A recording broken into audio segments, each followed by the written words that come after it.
My storable 4-lane track has been in process for quite a while, mostly because I got it up and running and mostly functional, but really haven't finished it. I want to have the track attached to the table and everything else so I can just fold it up, put it away like my 50 Shades of Grey track. But I need to get it so it's a lot more robust because I want to have my buddies over to race. And I guess that's a polite way to say that. But there were a few things I needed to do to smooth the track out. And then there's something I did that's maybe a little bit unconventional. But first, you might have some joints that aren't really smooth. And one of the things is, I'm using AFX track, and one of the things is they have these little tabs that nest together. So I've highlighted it in silver. There's a little bump here. The little tab that goes over the top of that has one protruding down, and they're supposed to nest in. And occasionally you'll get one that doesn't quite, this part of the track doesn't really settle down, this one, and it's up just a touch, and you get this little tab, and what that does is, again, I put some silver here,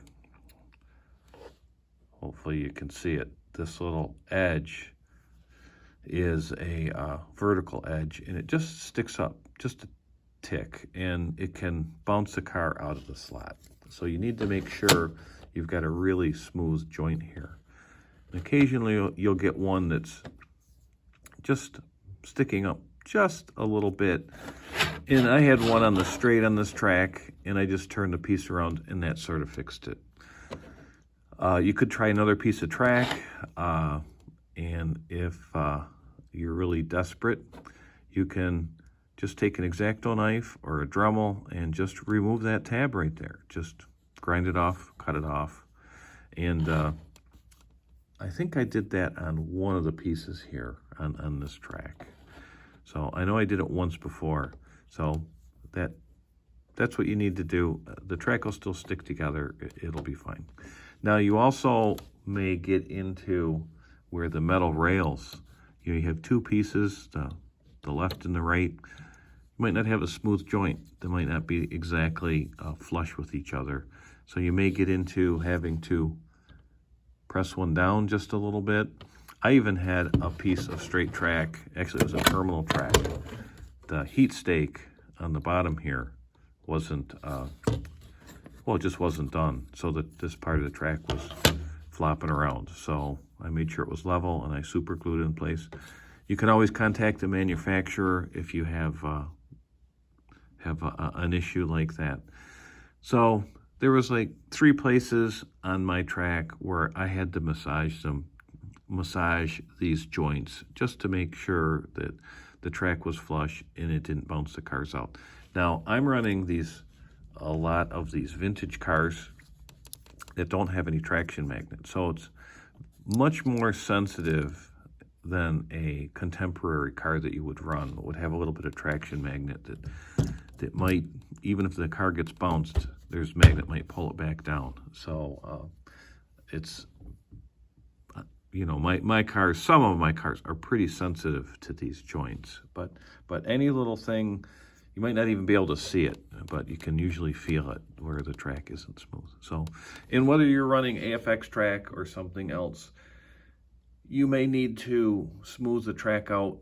You're sort of going to be on your own to figure out how you would do that, but it can be important. So now the other thing you may run into, and I have kind of exaggerated this here, you may get where the joints aren't quite going together, and one side or maybe both, just the track's not really snug together. It's sort of pulling apart.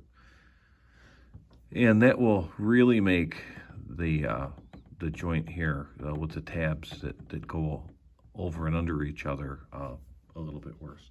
But AFX sells these clips for the track connections. And I put this together wrong.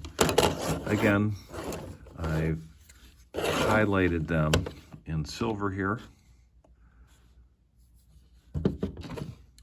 So when the track goes together, they have this clip that goes over the top, when the track's upside down, I should say top, and just pushes in place and really holds the track together really firmly.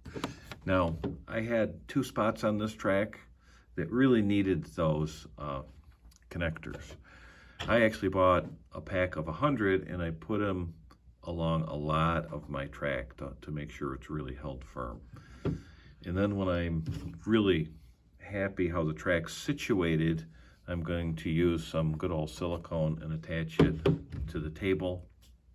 And it's not going to go anywhere, and my joints are going to be pretty firm. So that's something you may need to track down.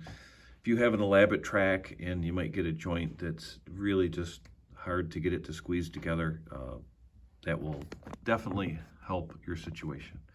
Now, something else I'm doing that's pretty wacky is I thought this was an important turn on the track, so I am using super glue to hold, you know, about 5-6 pieces of track and the borders together, so all of the joints and the seams between the tracks stay flush. So I thought this was a critical piece of track to do this to.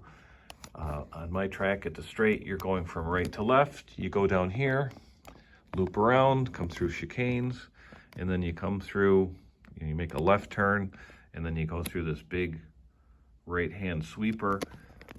Again, a lot of the old cars I'm running, they don't have the traction magnets. They're going to drift out. So I need to make sure that there's no gap here, and that it's also really flush together. And same thing for the outside. I got these Viper Scale Racing borders, give it a little bit more room to drift out.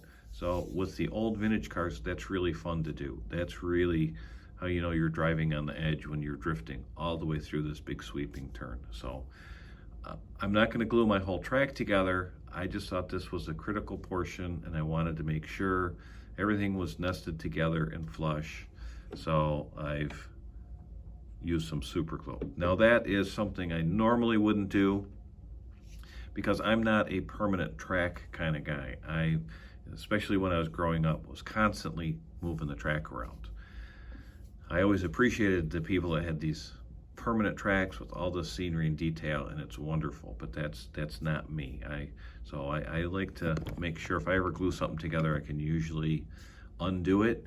In this case, it's, you know, half a dozen pieces to track. I want to make sure it works, and so I wouldn't normally do this, but just to make sure it's always going to be smooth, that's what I did. So, and then the other thing is, I say even these borders, I'm gluing these borders on through these critical places here. So I just thought this is a struggle some people have, getting their track smoothed out, the cars bouncing out.